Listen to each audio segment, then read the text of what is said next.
Muy, pero muy bienvenidos, mis queridos telepensantes. Esta es la sección de los descalabrados, porque parece que este país se está enfrentando a un descalabro que nos conduce cada vez más rápido a una situación grave, preocupante, de la que muchos están haciendo los lesos, están jugando al avestruz.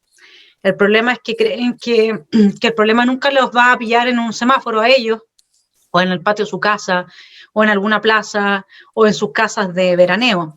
Y ahora, esta semana, hemos invitado a esta sección, que va a ser bastante miscelánea, a veces con comentarios, a veces con invitados, a conversar de los graves cambios de escenario que estamos viendo en la macrozona sur. Hemos invitado a Gloria Navellán, que es, por supuesto, que la voz cantante, resonante de la zona, con un coraje francamente admirable. Y bienvenida, Gloria, al canal de los telepensantes de Esfera Pública. Qué bueno que nos puedas acompañar para analizar un poco los cambios que hemos visto en el mapa político del terrorismo de la zona.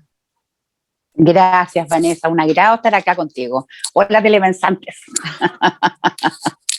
A mí a veces me retan porque dicen que estoy dividiendo, como que yo estuviese haciendo una distinción discriminadora, ¿no? Pero yo no creo que sea así. Yo creo que las personas, el quien toca un instrumento es un músico, y luego el que quiere aprender y ser nombrado músico tiene que aprender el instrumento, digamos, y acá pensar Obvio. significa abrirse a todas las perspectivas, y por supuesto que tener en consideración desde, por ejemplo, que han sido muy criticadas, digamos, la presencia de las grandes forestales en la zona, hasta también la misma voz de las forestales, que por ejemplo, para que lo sepan los telepensantes, yo tengo un dato bastante interesante acá. En la macrozona, bueno, en lo que era la zona de Arauco y región del Biobío, donde normalmente acontecían todos estos sucesos que hoy día se han ido ampliando a otras zonas, que ahora está llegando hasta Pucón, ¿no es cierto? Lo que había originalmente son 17 millones de hectáreas de bosque, que corresponden al 86% del recurso forestal de Chile, y de las cuales 2,4 millones, o sea, de las 17 millones de hectáreas de bosque, 2,4 millones son bosque plantado, son plantaciones.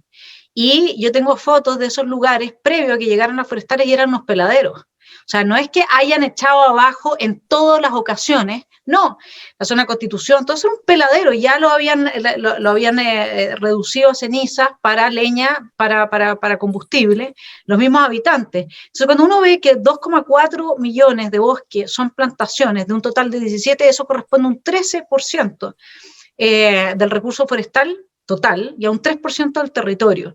A lo que quiero ir yo es que cuando la gente en Santiago se imagina que hay 2 o 3 regiones del país capturados por el poder económico de 3 grupos, donde ellos son los que manejan todo y por lo tanto hay una rebelión razonable de parte de comunidades que se sienten vulneradas, resulta que esa gente, esas 3 grandes forestales, más medianas, tienen un total de 3% del territorio de plantaciones, y en cambio hay 14,6 millones de hectáreas de bosque nativo, de los cuales hay 90.000 propietarios pequeños, la gran mayoría, y medianos. Entonces, acá hay una realidad que, así como es cierto que, y las mismas forestales reconocen en un comienzo haber sido parte del problema, causa del malestar, también es como lo que yo me imagino que pasaría si fuéramos Magallanes y yo fui de provincia, crecí en Temuco y mucho tiempo que no vine a Santiago, y Santiago para mí era una locura, ¿no? Y le preguntaras a alguien Magallanes que no ha venido a Santiago, ¿cómo es Las Condes? Y yo me imagino que lo que se ha creado en la mente de las personas es que cada uno de los vecinos de Las Condes vive como una especie de palacio, ¿eh? Una mansión, ¿no? Porque de las comunas ricas. Entonces, acá también hay otra imagen que es totalmente absurda, que es que estos son territorios capturados por las grandes forestales. Las grandes forestales y las medianas tienen un total de un 13%, es decir, de toda la zona que tradicionalmente era la zona del conflicto. ¿Cómo ves tú, Gloria, que ha ido desarrollándose este conflicto y los cambios que se han producido dentro de esta disputa CAM, UAM, y empiezan a aparecer otros grupos? ¿Cómo ves este escenario? ¿Sabes lo que pasa, Vanessa? Es que este escenario está decantando en algo que era crónica de una muerte anunciada. Obviamente, desde el minuto en que se supo que el año 2009 se supo de que había, a través del Partido Comunista, habían grupos de personas, de comuneros extremistas, que no son todos, por favor no generalicemos, no todos los mapuches son extremistas, ni mucho menos, pero sí hay ciertos grupos, y que parte de estos grupos habían ido a entrenarse en campos de entrenamiento de las FARC. Eso está absolutamente constatado, hay mails, hay documentos, etcétera. Bueno, desde ese minuto se debió suponer, si hubiera habido inteligencia en Chile, que esto en algún minuto iba a transformarse en un matrimonio con el tema narco. O sea, caía de cajón. Entonces, hoy día lo que estamos viendo es que efectivamente el tema narco penetró el territorio nacional con mucha fuerza, y cuando entra el narco, estos carteles empiezan a disputarse territorio, empiezan a disputarse poder. Y efectivamente, si en un inicio acá estaba la CAM, y la CAM tenía sus pequeñas organizaciones, que era como que la mamá era la CAM y tenía hartos hijos, pero estos hijos eran ordenaditos. Entonces la CAM decía qué y cómo y cuándo, y los hijos iban y hacían. Pero aquí algunos hijos se rebelaron. Y estos hijos que se rebelaron, que son las ORT, Organización de Resistencia Territorial, estos hijos rebeldes, estos hijos como los que uno dice, hoy, ¿qué hago con este niñito? ¿Lo tengo que llevar al psicólogo? Ya, esos hijos hoy día están disputándole los territorios y el poder a la mamá. ¿Por qué?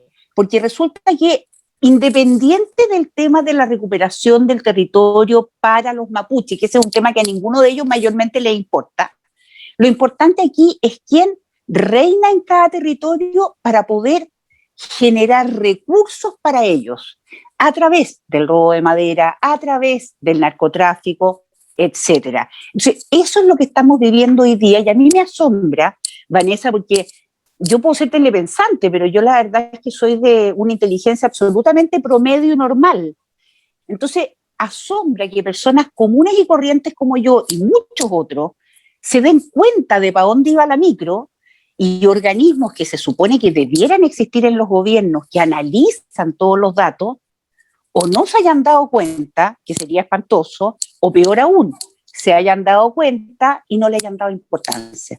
Y eso es lo que estamos viviendo hoy día. ¿Te fijas? Claro, o hay un tercer escenario que es el más conspiranoico y que realmente es el que más hace sentido, porque los documentos desde Colombia denunciando esta situación llegaron a los tribunales chilenos, denunciando de hecho, cuando muere Raúl Reyes, a quien yo entrevisté cuando estaba haciendo mi práctica en el Mercurio por teléfono, así es que desde siempre me ha tocado como entender la realidad del ELN, que estaban en Colombia, el Movimiento de Liberación Nacional, de la FARC, ¿no es cierto? Y en general tuve una época en que me especialicé bastante en este tema. Y yo hablé con Raúl Reyes. El momento que Raúl Reyes muere en un enfrentamiento, se quedan con los computadores de Raúl. Y ahí aparece, digamos que está explícitamente la prueba empírica de que se estaba trabajando con grupos narcoterroristas chilenos que se encubren con la causa mapuche para llevar a cabo sus fines. Entonces, esos documentos, yo conozco a la persona que los trajo a Chile. Y que el abogado Silva. El abogado Silva, y que de hecho lo llevó a tribunales y finalmente no pasa nada. Entonces, lo que a todo el mundo nos llama mucho la atención es que, ¿cómo es que no pasa nada? Esto no es que no le hayan dado importancia, ¿no es cierto? Porque es importante, tú no puedes dejarle, o sea, es como, no, mira, fíjate que me descubrieron que tengo un poroto en una pechuga, pero no importa, no me lo voy a ir a ver. Todo el mundo va a ir a verse si tiene un tumor, si es que es cancerígeno o es benigno, digamos, ¿no es cierto? Entonces, esto equivale a lo mismo, digamos, en términos políticos. Entonces, acá no es, por algo no hubo voluntad, y luego la pregunta es, cuando no hay voluntad para hacer la pega por la que el país te está pagando tu sueldo, ¿por qué no hay voluntad? Y ahí... Claro, ahí hubo un resquicio legal, ¿te acuerdas? Sí. De que no, es que lo de Raúl Reyes fue en Ecuador, entonces no había permiso para Ecuador, pero sí para Colombia. Mira, una estupidez legal. Pero lo importante, Vanessa, es que acá, por un lado, efectivamente, tribunales no hizo su pega, pero los organismos que debieran de hacer inteligencia en Chile, la ANI, organismos de inteligencia militar, de carabineros, de lo que fuera, igual tenían la información. Entonces, independiente de que tribunales no haya hecho nada, esta información debió servir de base para entender para dónde iba la micro y poder prevenir lo que iba a pasar. Claro, ahora lo que planteaba una feligresa del Mercurio antes de ayer, creo, o hace 3 días atrás, una carta muy buena, en que tomaba el caso de uno de estos típicos delincuentes que lo apresan por 45ª vez, ¿no? Y siempre está libre. Entonces ella decía, bueno, pero acá parece que tenemos que dejar de hablar de una reforma a Carabineros y empezar a hablar de una reforma al Poder Judicial. Y tú me mandaste ahora una noticia en la que efectivamente después de que queman un camión, ¿no es cierto?, bajan al trabajador, una brutalidad espantosa que allá se vive todos los días, se está normalizando. Resulta que el fiscal ni siquiera permite que se incauten los artículos electrónicos, los teléfonos y se revise. O sea, el juez de garantía de Lautaro, el que no quiso, o sea, él a lo único que accedió fue que vieran si es que tenían muestras de pólvora o algo, pero los tipos andaban con celulares y con radios, y el juez no permitió que se revisara electrónicamente, no tengo idea cómo será, estas cuestiones para establecer si tenían relación con el caso. Entonces tú dices, un poco para dónde vas tú también, Vanessa, acá, mira, los brazos, los tentáculos del narcoterrorismo son tan grandes y se enquistan tan profundo que al final hoy día, sin la certeza, porque no tenemos las pruebas empíricas, pero sí tenemos la tremenda sospecha de hasta dónde pueden llegar. En todos los estamentos de la sociedad en Chile, porque pasan cosas demasiado curiosas, pasan cosas que no se entienden. Entonces uno dice, chuta, ¿quién estará metido en esto? ¿Hasta dónde estarán llegando? Por amenazas, por la razón que sea, pero de alguna forma están haciendo lo mismo que hicieron en Colombia y lo mismo que han hecho en todos los lugares donde existe el narcoterrorismo, que es empezar a agarrar gente buena, gente que tiene algún cargo de poder y de alguna manera a esa persona extorsionarla, amenazarla, meterla en el tema, no tengo idea, pero para ir generando los espacios para seguir avanzando. Claro, y lo que termina avanzando ahí, a mí eso es algo que me encantaría hablar con algún venezolano que lo supiese, porque yo tengo la intuición de que al menos bajo el régimen de Chávez también empezó a pasar eso. Probablemente antes lo único que había era una corrupción política que llevó a que el líder populista que encarnaba el malestar de un país que tenía graves problemas también, llegar al poder. Pero luego yo creo que con Chávez lo que empezó a pasar fue justamente esto, hasta que hoy día hay una narcodictadura. O sea, Maduro no vive del petróleo venezolano, Maduro vive del narcotráfico. Entonces, que además Estados Unidos se banque que en su patio trasero se produzca esta cantidad de droga que evidentemente para dónde va, esencialmente va a Estados Unidos, ¿no?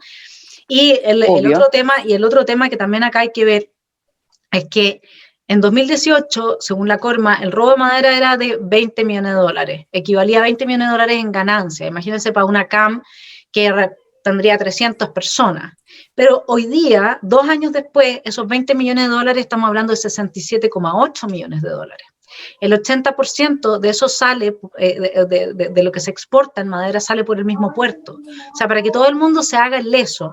Acá hay un negocio, pero millonario. O sea, imagínense esa misma gente, 68 millones de dólares anuales. ¿Cómo no van a tener? Y aquí te quiero llevar al otro punto, Gloria, para que lo vayamos dejando en evidencia, porque así como hay que dejar en evidencia que necesitamos una reforma al Poder Judicial importante, ojalá con intervención de gobiernos como el italiano, que lograron enfrentar las mafias con éxito y que tienen el artículo, creo que es 41 bis, que es el que deja a todo miembro de una mafia que es capturado, lo mandan a una isla con incomunicación total. No puede reproducir al interior de la cárcel el mismo marco que tiene al exterior de la cárcel. Entonces nosotros tenemos que empezar a presionar y a generar desde esto. En este canal somos 28.000 suscriptores, pero hay por lo menos 5.000 personas, y de entre ellas personas relevantes que les gusta pensar y que ven cada una de las columnas. Entonces aquí hay un tema, por ejemplo. ¿Cuándo vamos a organizar, como desde el gobierno, a una comisión extranjera, experta en mafia, narcotráfico, etcétera, que venga a colaborar con nosotros para reestructurar los servicios de inteligencia que desmanteló la señora Bachelet, la ANI desmantelada por la señora Bachelet, la inteligencia del ejército desmantelada por la señora Bachelet? Qué raro, y es tan amiga de Maduro, ¿no? porque por Dios que se sonríen cuando conversan. Entonces uno les ve la buena onda nomás y como dices tú, sospecha. ¿Ah? Y junto con eso, que es fundamental de una vez por todas hacer esa reforma, acá necesitamos urgente una reforma al sistema carcelario. Vanessa, las cárceles en Chile son escuelas del delito, porque se producen delitos dentro de la cárcel, porque desde la cárcel se organizan delitos en el exterior y porque ahí los que entran sin ser delincuentes tan graves salen con un doctorado. Entonces acá el sistema carcelario requiere de una reforma, pero urgente. Y para todas estas reformas, ¿sabes lo que más se requiere, Vanessa? Un Estado chico. Porque un Estado grande permite que el virus se expanda. Cuando tú tienes un Estado chico, pero con gente eficiente, tú puedes manejar mucho mejor los métodos, las metas, y que todo funcione como realmente debe funcionar. Claro, porque en un Estado grande lo que pasa es que nadie es responsable. No, es que ya no me toca a mí, no me toca, yo no tengo idea de esta cuestión, si el que es responsable es el de allá que no la hizo. Entonces ahora tú ves qué pasó con la relajación de la pena de las condiciones de Norambuena, que es un tipo que en Italia estaría encerrado en una isla totalmente incomunicado como lo tuvieron, absolutamente, como lo tuvieron en Brasil todos los años que estuvo preso allá, y acá ahora resulta que le están relajando a un tipo así, a un terrorista de esa magnitud. Tribunales dirigido por Guillermo Silva, presidente de la Corte Suprema, que lo cito, dijo: lo que hace falta en este país es que de una vez por todas todos los sectores condenen la violencia en forma categórica y no con medias tintas. Y su sector está más preocupado de que tengan empleadas domésticas para poder hacer sus pegas. Oye, tú que mencionaste el tema de Brasil, Hernández Norambuena efectivamente estuvo mucho tiempo preso en Brasil y aislado. ¿Te suena a ti haber leído algo de derechos humanos, tratando de intervenir para que él no estuviera aislado? A mí no me suena. No, es que ese es el otro gran tema que en Chile nos tenemos que poner de acuerdo a nivel constitucional. Los derechos humanos no solamente los viola el Estado cuando arma un aparataje represivo de tortura. Los derechos humanos los viola el Estado cuando no cumple con su función de resguardar la seguridad de los ciudadanos, y los derechos humanos se violan entre ciudadanos cuando hay organizaciones más o menos atomizadas que colectivamente atentan en contra de un grupo de personas. Eso hay que incorporarlo en la Constitución. Estas son el tipo de discusiones que lamentablemente no se permiten dar, y eso es por un tema que levanté yo solamente a nivel de Facebook. Tú sabes, nosotros aquí estamos un poco como las ninfas del desierto. Yo no sé cómo sobrevive una ninfa en el desierto, pero bueno, pongámosle que pero aquí estamos, ajá, en medio de estos arenales. Pero no es tan desértico, al menos en mi caso. Yo cuando ahora hace 2 semanas atrás dije voy a poner un poco más de énfasis en el canal, hubo al menos un grupo de personas, 30, 40 personas que con lo que pudieron se hicieron Patreon y me están apoyando, y siempre les doy las gracias, porque realmente eso te dan ganas de seguir adelante porque vamos sumando. Antes era 1, después 5, chuta, ahora son 40, 50, 80, 100, mira, y más lo que tiene Villegas, más lo que tiene Johannes, más lo que Axel. Entonces, mira, entonces de repente podríamos armar un grupo importante para hacer algo, ¿me entiendes? Y para presionar, etcétera. Entonces nosotros desde acá lo que tenemos que ver es que, por ejemplo, cuando viene el señor Baradit y acusa de loca a la Tere Marinoy, yo francamente, yo entiendo que la Tere le responda porque tiene toda la razón de que la gente deja llevar por esto. El problema es que lo que logra la izquierda haciendo estas cosas, de descalificarte personalmente, es que tú te empiezas a defender tu persona, ¿no es cierto? Empiezas a defender tu persona y luego se te olvida por qué tenés que estar ahí. La razón de la que hoy día hay que estar en la constituyente peleándola, está bien, es independiente, que yo sé que la Tere lo va a hacer igual, pero, y con esto, digamos, estoy citando un caso. El punto es que cuando a ti, ¿cuántas veces te han descalificado? ¿Y para qué te descalifican? Para que tú te pierdas del rumbo, empiezas a defenderte tu persona, en vez de defender la causa de la causa. Exacto. ¿No? Y así es como ellos te debilitan, porque desde un cierto ejercicio de que ellos te instalan en que tu ego ha sido atacado, ¿no es cierto? Por ejemplo, a mí el otro día, porque el Axel me recomendó, empezaron a decir que éramos pareja, ponte tú. O a mi hijo mayor, que es un anarcocapitalista, le dicen que sus padres son hermanos, o cosas así, ¿no? Y yo digo, la mente genital que tienen estas personas, mente genital. Atroz. Y mucha gente me dice, ¿cómo no respondes? Y yo digo, no. No vale la pena. Si te dedicas a responder estas cosas, igual que los comentarios malos que me puedan hacer en el canal, lo que sea, bienvenidos los comentarios malos. No los puedo responder porque de lo que se trata acá es de conversar. A ver, primero que todo, reforma al Poder Judicial. Acá necesitamos, dejemos de hablar de una reforma Carabineros, a los que, si no me equivoco, Gloria, los tienen enfrentando material de guerra con balines de goma, ¿no? Así es. Fíjate que hoy día, a raíz de esto de Lautaro, en que este juez dejó en el fondo sin posibilidad de investigar mayormente a estos dos detenidos, una carabinero, amiga mía, que es de Fuerzas Especiales, me dijo, ¿se da cuenta, señora Gloria? Así nos tienen. Nos tienen trabajando ¿para qué? Para nada. Porque al final llegan, los detenemos, hacemos el esfuerzo, corremos el riesgo y llegan al juzgado libres como pajaritos. Esa es la sensación que les queda. Porque además, mira, lo dijo el otro día Tomás Mochati, tenía toda la razón, cuando hizo el análisis de todos los elementos con que hoy día cuenta Carabineros y cuántos vehículos están malos. Vanessa, el chaleco antibala nunca se enfría porque se lo saca uno y se lo pasa al otro que se lo pone. O sea, no, es que es una cuestión que realmente es impresionante. Me entró un llamado y por eso como que medio se cortó. Sí, no, entonces, claro. Yo creo que acá, mira, hay dos cosas importantes. Una, lo que dices tú de la reforma al Poder Judicial, eso es fundamental. Pero ¿sabes lo importante para la gente de a pie, como tú, como yo, como los telepensantes, como cualquier persona? Tenemos que aprender a anticiparnos a este pensamiento de izquierda que está muy organizado y que sabe exactamente cómo usar cada elemento en su beneficio. Nosotros tenemos que ser capaces de anticiparnos a eso y de entender, por ejemplo, lo que tú dices. A ver, ¿cuál es mi foco? Mi foco es apoyar a las víctimas de violencia en la Araucanía. Ok, si a mí me critican o a mí me amenazan, me hago la loca. No respondo porque no pierdo el foco. Por ponerte un simple ejemplo, ¿te fijas? Pero es gente inteligente, Vanessa, no los compremos por tonto. Ellos tienen una estrategia pensada hace muchos años. Y ellos saben de este tema más que nosotros. Aprendamos estrategia política. Es que eso el otro día hice una publicación muy sugerente en Facebook, que era la única red que me sé manejar en realidad, el resto lo hace Axelito, mi hijo menor, que era que en realidad la derecha es más tonta que la izquierda por un solo hecho, porque supone que la izquierda es tonta. O sea, realmente la soberbia de la gente de la derecha y la incapacidad de desarrollar pensamiento estratégico político. Es decir, si a mí me acusan personalmente, yo entiendo ahí la Tere, mira, ni siquiera la respondió con lo que tenía que responder, te das cuenta súper bien, porque además era una cosa muy, muy artera. Pero, y de un tipo que anda diciendo una cantidad de barbaridades en 2011 que... Un gallo que yo creo que es un enfermo. Es un enfermo desquiciado, ¿te das cuenta? Por lo tanto, súper bien ella, porque también hay que responder cuando hay que responder. Pero responderle acá picante, acá mal pensado, acá miembro de la vanguardia, de la base, que tienen por fin, ¿no es cierto?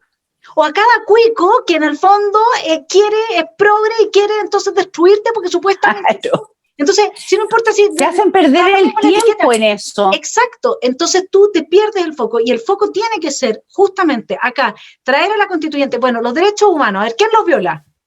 ¿Cuándo los viola? Si a mí una persona me dispara y me mata, ¿me violó mi derecho humano a la vida, sí o no? ¿Esa persona tiene que ser un agente del Estado o no? Porque entonces hay que desmantelar la payasada que ha instalado la izquierda desde su gobierno internacional, que es así, y que parte bajo la premisa de que solo el Estado viola los derechos humanos. Y con eso lo que han hecho es legitimar la violación de los derechos humanos de parte de los grupos terroristas que sirven a sus intereses en todas partes del mundo. Esto es muy antiguo. Y lo más importante en todo esto es mostrar tan neoliberales que son, ¿no? Porque ellos lo único que hacen todo esto es por plata. Son unos, pero obvio. Son unas ratas. O sea, ¿tú has visto alguno de estos líderes que hablan y que se llenan la boca hablando de todo, de la ESI, de la educación para todos igual, de la educación sexual casi desde el jardín infantil, del feminismo? ¿Tú has visto que alguno de ellos esté pidiendo plata en la calle para poder comer? No. No. Entonces al final del día, los líderes de todo esto que usan a otra gente porque les manipulan la mente, esos líderes viven tranquilamente en su casa, te fijas ahí, pueden pedir, pero por ejemplo, se mueven en Uber, pero por ejemplo, eso en el caso, domicilio, sí, pero eso en el caso de Yaitul, por ejemplo, cambió. O sea, él era de los pero si líderes que andaban... Yaitul tiene mucha plata. Sí, a pero ver, él Yaitul ahora... tiene varias casas. Sí, pero por lo que yo sé que salió un reportaje en el libro, le quemaron la casa a un hijo ahora, ¿no es cierto? Y que ahora está este enfrentamiento, que además lo interesante de este enfrentamiento es que sí muestra un cierto rasgo que tienen los habitantes de la zona en términos de que les cuesta mucho esto de tener representantes o de unirse bajo un mismo bloque y por lo tanto, ¿no es cierto? Es que ¿sabes lo que pasa? Hay que entender la historia mapuche. Los mapuches se ubicaban en LOF, que son territorios, pero esos LOF pertenecían a familias. Ellos solo se unían, las distintas familias, digamos, para ciertas ocasiones. Los mapuches no son un pueblo comunitario para todo. Ellos hacen ciertas actividades y ciertas cosas en comunidad, pero el resto, ellos tienen su individualidad, igual que tú, igual que yo, igual que cualquiera. Entonces, ellos pueden, por ejemplo, lo que han hecho estas comunidades de Yeuyeu, que hoy día sale un reportaje súper interesante, no sé, en Mercurio en la Tercera, pues ya no me acuerdo en cuál de los dos, ellos se han unido para lograr, por ejemplo, hacer ciertos proyectos en conjunto, proyectos en el tema turístico, en el tema de explotación forestal, en el tema cultivo de ciertas cosas, pero cada uno de ellos tiene su pega y su participación en el cuento. Entonces, si nosotros no logramos entender que a ellos no les gusta ser mirados como un todo, porque no son un todo, son personas individuales. ¿Qué es lo que está pasando en Yeuyeu? En Yeuyeu hay un montón de comunidades que son originarias de ese lugar y que sí están dispuestas a dialogar, a salir adelante, a conversar, a hacer proyectos, a trabajar, porque saben que independiente de todo su tema de causa mapuche, por ponerle un nombre, ellos sí son personas que quieren salir adelante y que sus hijos puedan ir a la universidad y todo lo demás. Pero les llegó este cáncer, que está la famosa Chepa, que estuvo presa por terrorismo, está el ex estudiante cura jesuita García Huidobro, Emilio Berkov tiene casa ahí, el que está preso por el tema del tráfico de droga, Yaitul tiene casa ahí, pero esta gente es nueva, esa gente no es del sector, pero esa gente de la CAM trató de tomarse el sector y de decir que eran yanaconas estos otros que sí querían progresar. Y ahí empezó el conflicto. Ahora, independiente de eso, hoy día se sabe que hay al menos 4 o 5 grupos, todos estos que han sido hijos de la CAM, hijos rebeldes de la CAM, que están funcionando y peleándole el poder a la mamá, que es la CAM. Y algunos son mucho más violentos que otros, y efectivamente algunos no tienen ningún miramiento en disparar y les importa un pucho disparar. Pero respecto a lo que le pasó al equipo de TVN, yo tengo una duda. ¿Por qué motivo Héctor Yaitul, que el periodista Iván Núñez lo fue a dejar a su casa, por qué lo dejó salir solo y sin protección hasta la carretera? Llama la atención, ¿o no? En un territorio donde él sabe las pugnas que hay, la lógica diría que habría mandado a un guardaespaldas acompañándolo hasta llegar a la carretera, a un lugar seguro, y de ahí a su casa. ¿Pero por qué lo dejó salir solo? Es curioso, ¿no? Entonces, teoría conspiratoria. ¿No será que Héctor Yaitul está detrás de lo que le pasó a Iván Núñez, pero pretendiendo culpar a alguno de los hijos rebeldes? Digo yo, puede ser o no.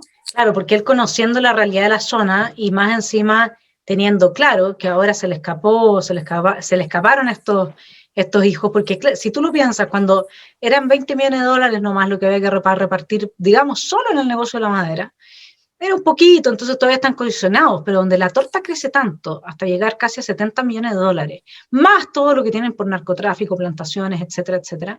Entonces tú dices, bueno, cada uno saca su diente, cada uno se va afilando. Y aquí hay otro tema, Gloria, que te quería preguntar a propósito de que hay un poco de alarma en la zona, porque Aucán Wilcamán salió, ¿no es cierto?, diciendo que ahora el movimiento de la toma territorial iba a involucrar la zona turística de Pucón. Y me imagino que Villarrica y todo el lago Villarrica se iba a la zona lacustre, y de ahí a Frutillar, y de ahí a You name it. O sea, aquí la cuestión se va a expandir cada vez más. ¿Cómo ves tú esa amenaza específicamente? Yo lo veo bien complicado, Tere, y te voy a decir por Tere. Estoy re bien, Vanessa. Y te voy a decir por qué. Bueno, Aucán Wilcamán finalmente está demostrando quién es, y eso es muy bueno, porque él siempre trata de pasar como que el líder pacífico. Él está mostrando quién es, y es muy bueno saber quién es Aucán Wilcamán, quién es realmente. Pero fíjate tú que yo años atrás, tuve acceso, de haber sido por ahí por el año 2012, tuve acceso al plano digitalizado, y te lo voy a enviar por mail, al plano digitalizado de los títulos de Merced, de dónde estaban los títulos de Merced, los títulos de comisario, etcétera. Esos son documentos físicos al cual tú puedes acceder, están en Temuco, resguardados, digamos, en un lugar especial, para que se conserven, porque son papeles muy antiguos, algunos son cueros de animales. Bueno, pero yo tuve acceso a este trabajo que hizo la CONADI en un minuto, de plasmar esto en un mapa digital. Cuando tú miras ese mapa digital, te encuentras con un montón de sorpresas, un montón de sorpresas. Entre otras, la península de Pucón y Villarrica efectivamente están sobre títulos de Merced. Temuco, prácticamente completo, está sobre títulos de Merced. Ahora, claramente eso no significa que hoy día entonces eso tiene que transformarse en territorio mapuche y sacar las ciudades, la gente, las tiendas, el comercio, los colegios, porque tú comprenderás que así no funcionan las cosas. Pero sí, yo me imagino que en algún minuto de la historia, y eso no lo sé, habría que investigarlo, para las personas que salieron de ese lugar, de ese loft, o de esos lofts, donde hoy día está Pucón, Villarrica, Temuco, esa gente, me imagino, fue trasladada a otros sectores o se le dieron tierra en otros sectores. Porque de no ser así, efectivamente tú entiendes cuál es la deuda que ellos exigen. Claro, el problema y es que esa deuda del... Sí, es que según Aucán Wilcamán la deuda no es solamente, porque en territorios se supone que por kilómetros cuadrados el porcentaje, o sea, el total de títulos de Merced que teóricamente habrían sido, si uno quiere, expropiados, pongámoslo así, y han sido devueltos con creces. Lo que pasa es que, por lo tanto, en kilómetros cuadrados, lo que no quiere decir que sea la misma calidad de tierra, lo que no quiere decir, uno no lo sabe. Esa es otra discusión, yo creo. Pero además cuando te dicen, no, es que entonces si esto pasó en el no sé, pues pasó hace 100 años, 800 y pico, pasó hace 100 y tantos años atrás, nos tienen que además devolver toda la plata, o sea, todo el PIB que se produjo por región en esa zona, y entonces nosotros vamos a tener la deuda histórica. Entonces, lo que a mí, fíjate, a grandes rasgos para los telepensantes, para que se hagan una idea, hay una entrevista hoy día en el Libro a Santo Reinao, ¿ya? Y él habla un poco de lo que planteas tú, Gloria, acerca de qué división hay al interior en realidad de lo que es el fenómeno mapuche, porque es difícil encarnarlo cuando tú tienes dentro de ese fenómeno personas con apellido Berghoff, ¿sí? Súper difícil, digamos. Así que hablemos del fenómeno y no hablemos de una etnia ni de ninguna cuestión, porque esto es un fenómeno en este momento, habría que depurarlo, si tú quieres, y además habría que integrar al 97% de los mapuches que viven en Santiago, ¿sí? Porque el 97% está en Santiago. Entonces tendríamos que hacer aquí pongámonos serios. Si vamos a hablar de la causa mapuche, entonces hagámonos cargo de todos los que en Santiago no reciben nada, porque no están metidos allá. ¿Ah? Sí, pues hay que hacerlo también. Entonces, ¿cuál es la división en el fondo que tú también la mencionabas y que hay que tener mucho, que esta es otra de las luces que nos entrega esta conversación? El tema Yanacona versus narcoterrorista.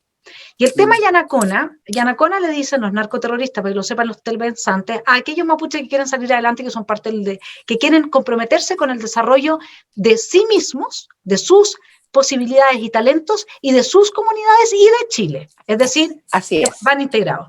Ahora, ¿qué es lo que eso serían los Yanaconas versus narcoterroristas que en el fondo lo que quieren es plata fácil en contra del Estado de Derecho y que usan la causa para obtener esos recursos. Para variar, lo que tenemos es una igual como podría haber sido, como fue en su época el MIR, que yo ahora estoy haciendo una serie que hoy día, mañana, después de esta conversación, va al próximo programa sobre los primeros 2 meses del año 1972. Ah, mira. Buenísimo. Entonces, lo que te estaba contando, bueno, en la semana pasada hice una primera aproximación a todo lo que aconteció del 70 al 71, finales del 71, a través de los titulares Buenísimo. del diario El Mercurio.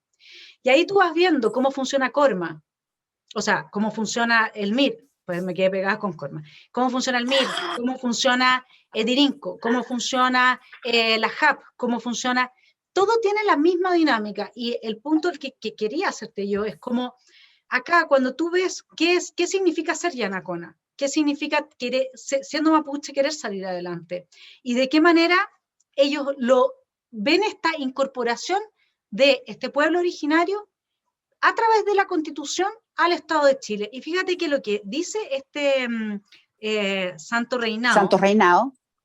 dice, le preguntan, ¿la pobreza es caldo de cultivo para los violentistas? ¿Han pensado estrategias en ese sentido? Y él responde lo siguiente. Cuando digo que la nueva Constitución debe reconocernos como pueblo, eso implica que seamos reconocidos territorialmente y poder decidir nosotros qué tipo de desarrollo queremos al interior de nuestras comunidades. También queremos que nuestros hijos puedan estudiar de forma gratuita, tener derecho a la salud, y así es como vamos a ir saliendo de la pobreza. Cuando nuestros dirigentes han logrado instalar la forma de hacer desarrollo propio en los territorios, eso es lo que hoy tiene que tener un valor y va a ser lo que va a sacarnos de la pobreza, cuando escuchemos a las comunidades. ¿Que aquí voy? ¿Sabes que esto es anarcocapitalismo? Eso es lo que pasa. Esta gente que en el fondo funciona muy desde el individuo y muy en comunidades pequeñas, por lo tanto no sirven para estas concepciones políticas de masa que caracterizan a la democracia moderna. Y entonces lo que ellos necesitan es ir desarrollando a nivel comunal, que esto es algo que sí se puede hacer. De hecho, yo tengo una amiga que tiene una fundación que se llama Fundación Tribu, Alejandra Larraín, donde ellos lo que traen para las municipalidades es la posibilidad de participación directa de los vecinos en la decisión del presupuesto, el diseño de a qué se va a destinar el presupuesto que se tenga, y desde ahí, evidentemente, que la defensa que cada ciudadano hace, y en este caso, que cada miembro de la comunidad hace, de lo que han logrado juntos. Porque cuando tú logras algo en común con otros, que es producto del trabajo de todos, tú ya no quieres que venga alguien y te lo arrase a punta de bombos molotov, Obvio, a punta de metralleta. Entonces, obvio. es muy importante que nosotros empecemos a incorporar, no solamente para los pueblos originarios, para cada comuna de este país, esa posibilidad de reintegrar al ciudadano a las decisiones políticas, porque además eso es lo que le va a poner un atajo a la corrupción que existe hoy día a nivel municipal de forma descalabrada, de nuevo, los descalabrados, por eso es que le puse ese título a esta sección, ¿no es cierto? Y a todo nivel gubernamental, sí, lo que nosotros estamos viendo es un país, lamentablemente, Gloria, no sé qué tú opinas de esto, pero yo creo que las personas siempre se pueden corromper. Pero ¿por qué los países funcionan, algunos funcionan mejor que otros? Porque las instituciones tienen dinámicas que no son corruptas. Entonces, esas personas que se corrompen al interior de instituciones que vienen mucho tiempo con dinámicas que no son corruptas, terminan siendo expulsadas de esas instituciones, terminan fuera. Y a mí la sensación que me da, no sé qué piensas tú de esto, es que sobre todo en el caso de lo que están viviendo ustedes allá y cómo está avanzando este narcoterrorismo, lo que hay es una corrupción generalizada que cada vez es más difícil de refrenar. Sin duda. Es lo que yo te decía también, pues Vanessa, esta cuestión tiene unos tentáculos horrorosos. Y así como se han expandido a nivel Estado en todas partes, acá en la región también se han expandido mucho. Entonces, ¿sabes lo que pasa? Es que de repente no son los mismos tentáculos del narcotráfico, sino que, por ejemplo, tú te encuentras, por decirte, con personas que tienen campo y que de alguna manera le ponen letrero y te dicen, no, es que yo sabéis que prefiero no sacar los letreros porque así no tengo problema, mejor la paso la fiesta en paz. O por ejemplo, tú sabes de alguien que está teniendo un atentado y en el fondo te quedas expectante a ver quién lo ayuda, pero no vas tú. Porque si yo voy, me van a ver, me conocen y pucha, capaz que me hagan algo a mí. Entonces, también parte de la estrategia de esta, porque yo siempre he dicho que este es un matrimonio perfecto entre un pensamiento de izquierda extremo junto con el narcotráfico. Esto es un matrimonio perfecto. Entonces, la parte política del tema lo que hace es usar el miedo contra las mismas personas, porque no hay nada peor que el miedo. Y en ese sentido, ponte tú, yo le alabo a Santos Reinao el tener la valentía de haberse levantado y dicho, ¿y sabéis qué más? Estaría amenazado y todo, pero no, yo lo que quiero es esto. Y es lo mismo que hicieron hace un par de días atrás, como 3 días atrás, un grupo de comunidades en Boroa. Las comunidades, ¿cómo se llaman? No me acuerdo el nombre exacto, pero en Boroa hicieron un comunicado público diciendo, denunciando que habían personas que estaban amenazándolos de que si no actuaban tomándose campos, etcétera, etcétera, etcétera, iban a atentar contra las comunidades. Incluso mencionan a 2 mujeres que andan allá haciendo estas amenazas. Entonces, eso es lo que hace falta, que las personas que están sufriendo amenazas, que las personas que están viendo que no pueden vivir, las personas que están siendo desplazadas por motivos étnicos, que es un delito de lesa humanidad, que esas personas levanten la voz y digan, oye, ¿sabéis qué más? Me está pasando esto. Yo no les pido que salgan a la calle a agarrarse a combos ni a agarrarse a balazos, no, bastaría con que todos ellos dijeran, ojo, esto está pasando, esto es una realidad, necesitamos ayuda, presionemos al Estado, que es el que debe usar la fuerza, el único autorizado para usarla, pero para presionarlo, seamos valientes y digamos lo que está pasando. Claro, y ahí además también lo que habría que hacer es, porque tú sabes que puede haber gente dispuesta a hablar, puede haber un líbero llevando permanentemente, haciendo, yo felicito a la gente del líbero porque de verdad Sí, espectacular. se pasaron, realmente yo soy columnista del líbero, pero no conozco a todo el mundo, pero por Dios que han hecho un tremendo aporte desde lo que son, que es un diario digital. Y yo me pregunto cuándo van a aparecer los pensantes, ni siquiera telepensantes, pero los pensantes con un corazón un poco mejor puesto dentro de la gente que tiene dinero, de verdad, o sea, la gente con lucas, y que puede hacer que esa voz de estas personas esté permanentemente siendo una prioridad en la agenda nacional, porque se lleve en un programa, por ejemplo, un programa en el TVN. ¿Cómo puede ser que TVN, este mismo canal que pagamos todos los chilenos, no tenga un programa que dedique solamente su tiempo al tema del narcoterrorismo en el sur y el avance del narco en general? 54% crecieron los homicidios en 5 años, según la última columna de Mochati. Entonces, ¿cómo puede ser que nadie, ni TVN, ni por último el canal de todos los chilenos, se Sí, haga cargo de aquello que nos está destruyendo la vida a todos?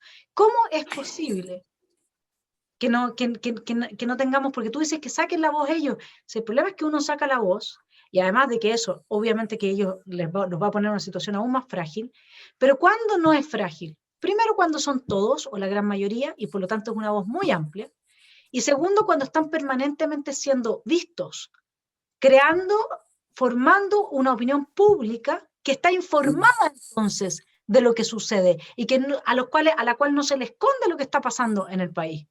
Bueno, la pregunta es, pero lo que pasa, Vanessa, es que la situación es aún peor porque estos medios de comunicación masiva, como el mismo TVN, buscan el reportaje al revés. O sea, de hecho, Iván Núñez, si iba a entrevistar a un Héctor Yaitul, de alguna manera era ponerlo en la palestra y darle la oportunidad para que él dijera su discurso, pero esa oportunidad no se le da a las víctimas. ¿Te fijas o no? Entonces, ahí es donde yo digo, oye, es cuestión de ver el famoso programa Mentiras Verdaderas en la red, con estas periodistas que destilan veneno, porque destilan veneno, y finalmente todo lo que hacen es refrendar a gente como, por ejemplo, el tipo este que está preso que hablábamos en delante, Hernández a no, Juan, bueno, a Juan Pichún, que es el número 2 de la CAM. O sea, refrendan justamente lo peor de la sociedad. Ellos lo muestran de una manera como tratando, no sé si justificarlo, pero al menos que la gente diga, oye, en realidad, pobrecito. ¿Te fijas? Entonces, van generando en la opinión, en eso para mi gusto han sido súper irresponsables, porque la responsabilidad de un medio de comunicación es de alguna manera no solo dar la nota y punto, sobre todo en programas en que pueden un poquito más hincarle en diente a los temas, también es tienen la responsabilidad de generar una mejor sociedad, y eso no lo están usando. Sí, lo que están haciendo, mira, hoy en día, como dice Zizek, que es un filósofo marxista, ultramarxista, pero que se lleva muy mal con el neomarxismo progresista, entonces se lleva mal con el neofeminismo, ¿entendí? Porque lo tratan pésimo, pero Es un tema de egos, es es súper un tema de egos. interesante, sí, claro. Y él dice, nosotros estamos hoy en día en una lucha por quién tiene el monopolio del victimismo. Tú a la persona que lograste transformar en víctima, la transformaste inmediatamente en la persona exitosa. En la que tiene el éxito político hoy día depende de que tú seas víctima. Y por eso lo que hacen estos canales para mí no es irresponsabilidad, es seguir una política editorial que está diseñada con el propósito de que ciertas personas lleguen al poder político, probablemente porque se les ha hecho algún tipo de promesa de privilegios de los que después no van a gozar, porque el tema que tiene esta gente que promueve la oclocracia, que es el gobierno de los delincuentes, porque el narcoterrorismo es delincuencia, es una delincuencia política y económica mucho más fuerte que la delincuencia normal, pero es una delincuencia, con esto quiero decir de que en el fondo, si tú lo ves en términos clásicos, no son gente empresarios, no son artesanos, no son propietarios, no son políticos de vocación, no son políticos de profesión, no son poetas, no son músicos, no son artistas, son delincuentes de gruesa monta, digamos, Así ¿ya? es, Y así con es. aspectos y con intereses de hacerse del poder político. Bueno, la gente que promueve este tipo de gobiernos, la oclocracia, como lo está haciendo la red, digamos, algunas personas dentro de la red, no vamos a generalizar, pero algunas personas, probablemente como política editorial, no entienden. Todavía no ven que en todos los países donde se impone el tipo de gobierno, de régimen como la narcodictadura, son países que viven en la pobreza más absoluta. Y luego, sí. ¿Será que no lo entienden o será que lo están haciendo a propósito? Ahí queda la duda. Lo que pasa es que al final en ese tipo de países las mismas élites terminan comiéndose entre ellas. Es lo que le Claro. pasó a China hasta que incorporó el capitalismo. O sea, todo lo que fue la revolución cultural, el gran salto adelante y todo, pero sobre todo la revolución cultural, implicó matar a millones de burócratas que habían acompañado a Mao en la larga marcha. Y lo mismo pasa en la Rusia de Lenin y de Stalin, pero sobre todo de Stalin, donde las purgas al interior del aparato estatal, es decir, en la misma Tremendas. burocracia, ¿no? Que llevaron al éxito político, al líder, son impresionantes. Y eso es matarte, digamos, a quemarropa, digamos. No es que la purga sea, no, mira, te exiliamos, ándate a vivir a Magallanes si eres de Santiago. No, la cosa es mucho más grave. Entonces, esta gente no tiene ninguna noción histórica, por mucho de que ellos crean en lo que están creyendo. Y mucha gente que apoyó a Chávez pensó que ellos iban a ser intocables. Mucha gente que La apoyó... pinza. Exactamente, mucha gente que apoyó a Fidel terminó presa, anda a ver al Che Guevara, el Che Guevara es una víctima de Fidel Castro. Entonces, cuando Claro. uno, es claro, el abandono de Fidel Castro, pero el abandono entre comillas, eso por pensar bien de Fidel. ¿Ah? Entonces, ¿qué es lo que sucede con eso? Sucede que esta gente que realmente es muy ignorante de cómo funciona el mercado y de cuánto tiempo puede sostenerse un Estado y sus privilegios cuando el mercado tú lo has destruido a punta de narcoterrorismo. Porque además va a llegar un momento en que países, así como hoy día los países están cerrando fronteras a, qué sé yo, los brasileros, porque no hay vacunas, porque no los cuidaron, porque esto y lo otro, van a empezar a cerrarle la frontera a países que exporten narcotráfico y narcoterrorismo. Y hasta Así ahí, es. hasta ahí van a llegar. Entonces, honestamente, yo veo ahora la situación en la península de Pucón y la amenaza que hizo Aucán Wilcamán como una luz de esperanza. Y te lo digo así, sí, porque O sea, ojalá eso abra los ojos, eso, porque es un poco el equivalente a lo que pasó con Iván Núñez. claro, Hasta que no le tocó a así alguien así es. que tú decís, no, este gallo tiene poder, Sí. o por lo que sea, digamos, la cuestión no existe. Hoy día va a existir. Es que mientras no está en la esfera pública, es decir, mientras no es visible a través de las cámaras y de las pantallas para la gente en masa, entonces no existe. Y eso ya lo dice Hannah Arendt, Exacto. digamos, que justamente una de las fórmulas del totalitarismo de mantenerse es que nunca ninguna, es que desaparece la posibilidad de martirizarse, desaparecen las manifestaciones. Lo primero que hacen los gobiernos totalitarios, los regímenes totalitarios cuando llegan al poder es suprimir todo tipo de manifestaciones pacíficas, mártires. De hecho, De la que sea. de la que sea, de hecho, Entre enero y febrero del 72 ya Allende había declarado que él no iba a aceptar ninguna huelga de los mineros, de los sindicatos de mineros. Y eso, que él promovía los sindicatos y la El libertad de los 72, sindicatos, imagínate. imagínate. Y eso, bueno, eso es Claro, una... porque al final lo que pasa es que se les da vuelta la tortilla y lo que ellos usaron como plataforma para llegar arriba se les puede transformar en un enemigo y por lo tanto lo anulan. Y suele transformarse en un enemigo porque cuando tú, para apoyarte y generar a través de la violencia la captura del poder, le ofreces privilegios a la gente sin límites, entonces las expectativas de la gente no tienen límites. Y después, ¿qué haces Bueno, con ellos? eso es lo que está pasando acá con estos hijos desadaptados y rebeldes respecto a su mamá, la CAM con sus ORT. Está pasando que las expectativas generadas a lo mejor no fueron cumplidas en el tiempo esperado y por lo tanto se dieron cuenta estos hijos de que ellos podían por sí mismos generar mucho más que lo que la mamá les prometía. Claro, Entonces, ¿sabéis qué más? Chao, me las arreglo por mi cuenta, pues me da mucho mejor. claro, claro. Si es todo un tema de que son neoliberales, ¿te das cuenta? Todo es por plata. Si es, además, es que a mí me gusta ironizar sobre esto, porque ellos siempre se muestran como superiores moralmente porque ellos no se mueven por plata, y eso es la hipocresía más grande que puede haber, y tienen convencido a la gente que porque hablan en nombre del pueblo y son las víctimas, no están haciendo todo eso por plata. Si eso es lo más impresionante. No, Y pero eso, claro, o sea, la plata y el poder son dos cosas que corrompen y mueven. así es, así es. Gloria querida, bueno, te vamos a dejar para que vayas a almorzar con todos tus niños en este Hacer día. almuerzo, hacer ¿Y qué vas a almuerzo. hacer de almuerzo? ¿Qué vas a hacer? No, hoy día vamos a hacer una especie de lumami. ¿Tú sabes lo que es el lumami? No, Las obras del lunes, del martes y del miércoles que se comen el jueves. está buenísimo. Está genial, Gloria. Bueno, El yo ahí tengo. lumami. No, esto salió de una ex cuñada mía. Ella es la dueña del lumami. Ella es la dueña del término. Ya, Para no bueno, apropiarme yo. a ver si es que nos mandas algunas imágenes, porque, porque puede estar mezclando la No, merluza. es que como que se agranda el cuento, porque tú no sé, Claro, uno de espirales con una salsa, y unos comen eso, otros no sé, pues si quedó arroz con algo, comerán arroz con algo. claro, Hacemos como matita cachipún, ¿me entendí? claro. Pero no lo tiráis toda la misma olla y revuelves como las brujas. No, pues, estáis loca, no.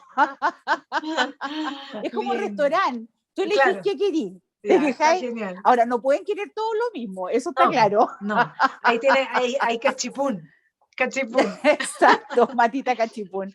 Ya, Gloria, un abrazo y muchas gracias por estar con nosotros en Descalabrado. Igual vamos a seguir conversando sobre los descalabros que nos tienen tan preocupados a todos, pero sobre todo a quienes tenemos el coraje, desde la izquierda corajuda, que también se está poniendo los pantalones diciendo paremos con la lecera, como Máximo Pacheco y Landerreche, que denunciaron los vínculos de narcotráfico en su partido socialista, ¿no es cierto? Desde gente así hasta republicanos, los que realmente estamos hablando de, por favor, eh, que, no nos, que no nos quiten nuestro país un par de mafias, somos esos. Después hay una derecha silenciosa, que le está pasando fantástico porque le da el descueve, tiene hartas luquitas afuera, que no está dispuesta a hacer absolutamente nada, entre ellos gente política y gente del mundo empresarial también, dueños de medios de prensa también, y está toda esta izquierda que apoya, ¿no es cierto?, la violencia, el narcotráfico, el narcoterrorismo, porque son parte del fenómeno de la narcodictadura, que es un nuevo fenómeno político como régimen político que emerge en el siglo XXI